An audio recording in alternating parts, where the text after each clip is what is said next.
All right. Hey, thanks so much for watching and hanging out with us here on that station's social media outlets. I'm here with the FloydFest Director of Marketing and active member of the band Big Daddy Love, Brian Swenk. Hey So what there. have It's good to see you. good to see you too. So you got FloydFest in the background there.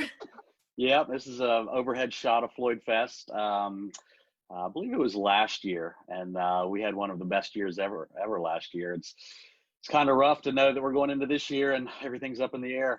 Yeah, last year was my first year and I loved it. It's such a great time. Yeah. What have you been doing to keep yourself preoccupied during this quarantine? Well, so I also book bands. I've got a roster of about 7 or 8 bands that I actively book, and I've stayed pretty busy in rescheduling shows. So bands had very busy springs and early summers. And as soon as this thing happened, we started having to reschedule and bounce things back to late summer or the fall. And so that's kept us pretty busy. And then, of course, I'm working for Floyd Fest every day too. We like to post positive stuff on social media, just kind of stay active, let people remember, just the times they've had there, and let people know that, we're still alive and we're going to make it through this thing. And, we've been here for 20 years and we're going to be here for 20 more years. Mhm. We're going to get through this. So that, my days are pretty full with that. I feel like Right. I'm still mostly working full time, Good. even though it's been rough. I mean, we all lost several months of income, Mhm. but, the only thing you can do is just keep going, trying to get these band schedules for the fall and next year going, so we all come through this together. Well, it sounds like the fall and next year are going to be stacked with a lot of concerts then. It will. Yeah, it's going to be interesting to see how this all plays out. Yeah, so I know a lot of us will be ready to get back and see some shows, see some live music. Yeah, I know I am. How has a global pandemic changed the way that you guys are preparing for this year's Floyd Fest? Well, it's interesting. So it's really caused us to relook at everything. The way food is served, the way beer is served, how the camping is set up, the flow of everything. So, we're entering into a new world, that new reality that we're going to have to deal with.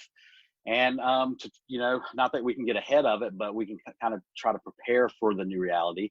So everything's been on the table. We've looked at how we can make every single thing better, safer. I mean, if our patrons don't feel safe, they won't come back the following year. So I mean, that's our number one priority.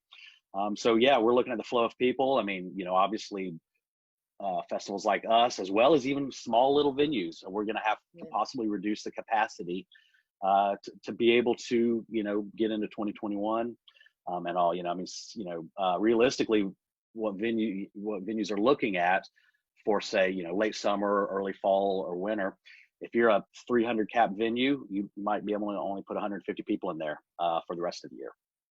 So that's kind of their reality, and Right. that's what we're looking at too. Is like, how many people can we get on the mountain safely, and how can we just make everybody feel as safe as possible? In what ways do you think festival attendees' behavior is going to change once all of this is over?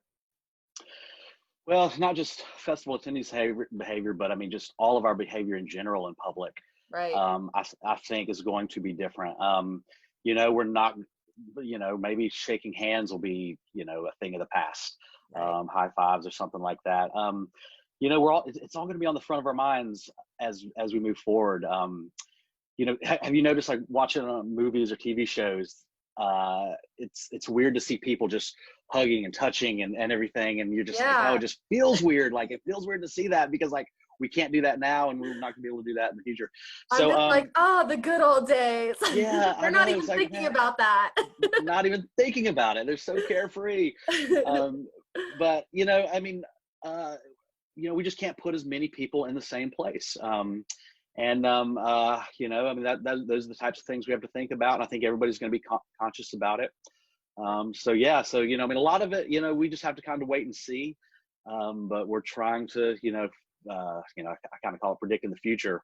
In the music business right now, all of us are trying to predict what it's going to be like moving forward. So yeah, I mean, that's what we're trying to do. Yeah. I saw they're coming out with like a virtual reality concert thing where you're literally put on like the virtual reality goggles and you can make your own character. It's kind of like the Sims, the Sims, where you make your own character and you can hang out with your friends, but it's literally virtual reality. So it's just crazy to think about how we're going to be seeing concerts in the future. Yeah, people will take this situation and create new avenues. And there will be some technological breakthroughs that will be really interesting to see. The virtual reality concerts. Obviously, we're seeing the streaming and musicians, making a living doing that. Some musicians are making more money doing their streaming than they were out playing shows. Wow. Not all of them, but some of them are. Josh Yeah. Daniel out of Charlotte is a good example. I bet a lot of your listeners kind of keep up with him. Yeah. He streams every single day at 5 p.m. and you just can count on him being there. He plays great songs. He interacts with the people watching. You can request on the comments and he'll see it and play it. He's a perfect example of taking this situation and capitalizing on it, and he's doing really good with it. He's selling crazy merch and his t-shirts and everything. He's selling out of everything. So Yeah. that's good to see, that people are figuring it out. They're going to figure out how to do this, and it will be like a new world. So yeah, it'll be interesting. Definitely. So in the case that Floyd Fest is forced to postpone until next year, will you guys try to keep the same lineup? And what all goes into postponing a music festival? Well, it's a lot. We're kind of watching a lot of our friends go through the process right now. Right. Newport Folk Fest just postponed, and we've started to be close with them. And then of course all the Virginia and North Carolina festivals. We stay in touch with them. So we're going through it. But to answer your question, I mean, yes, I mean that does make the most sense if you have to postpone to have the same lineup, the following year as much as possible. So if we do have to postpone, I mean, that would be a big goal for us to try to keep it as much as possible. On that a little bit, we're hoping to have an official announcement out in the middle of May, probably in about 2 weeks. I think we'll be making an official announcement of how we're moving forward. Awesome. Looking forward to that. Mhm. So on the other side of what you do, like what has your band Big Daddy Love been doing in the meantime just to stay inspired? And how are you guys even doing rehearsals together when you have to keep this social distance? Well, we try to make a point to rehearse at least once a year. Mhm. So yeah, so we're not too worried about it right now. Um, we're a little spread out. We've been together for 10 years, and we started around the Winston area, and through the years we've spread out. I've moved to Richmond, Virginia. Obviously, here with Amanda and Josh Daniel, our newest singers in Charlotte, and a couple of the guys are in Winston. So Josh is, like I said, he's streaming every day. The rest of us, we're just kind of staying in touch. We do group chats. We'll do what we call kind of family chats with us and our wives, all kind of Zoom and just catch up and just stay in touch and support each other. I mean, it's such a weird experience going through this. All of us can have a really good week or a really bad week on the same week, and it's totally valid. We get together and we talk about it.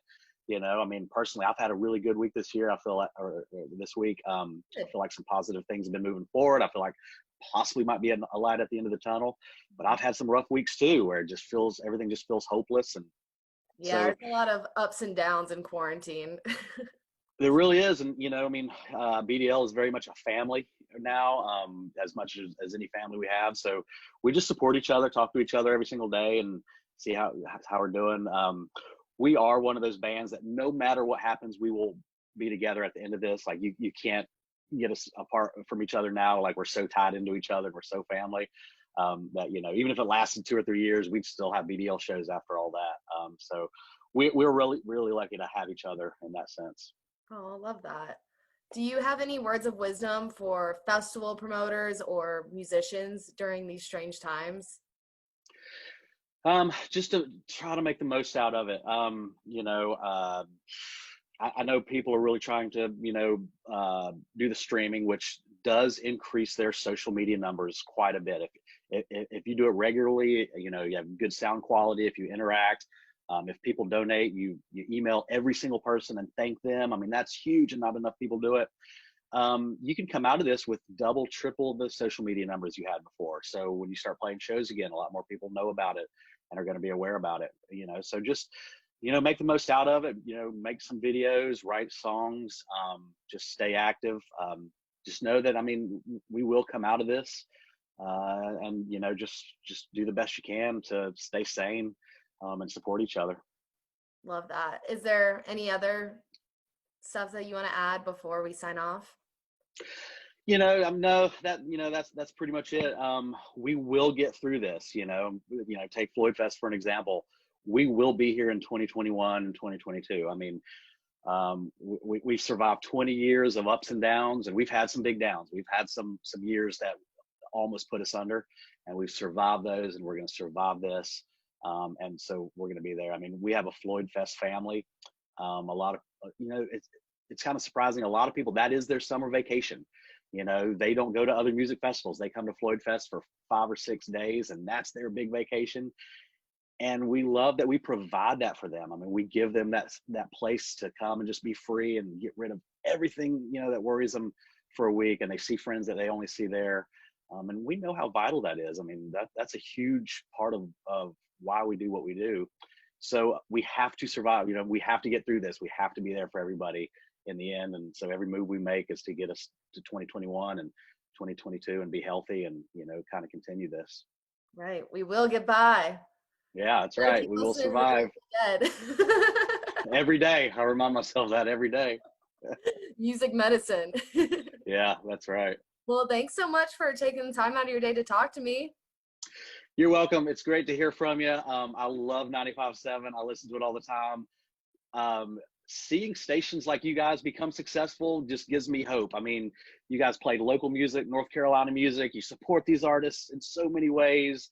And every time I log on, I just hear something awesome that just kind of makes me proud to, support you guys and be a part of you guys and have partnerships with you guys. So thank y'all for what y'all do. Well, we love FloydFest too. I had the time of my life. No, good. That's what we want to hear. So definitely looking forward to coming back, whether it's this year or next year or whenever. So yeah, absolutely. Cool. Well, thanks so much. And thanks everybody that took the time to tune in today.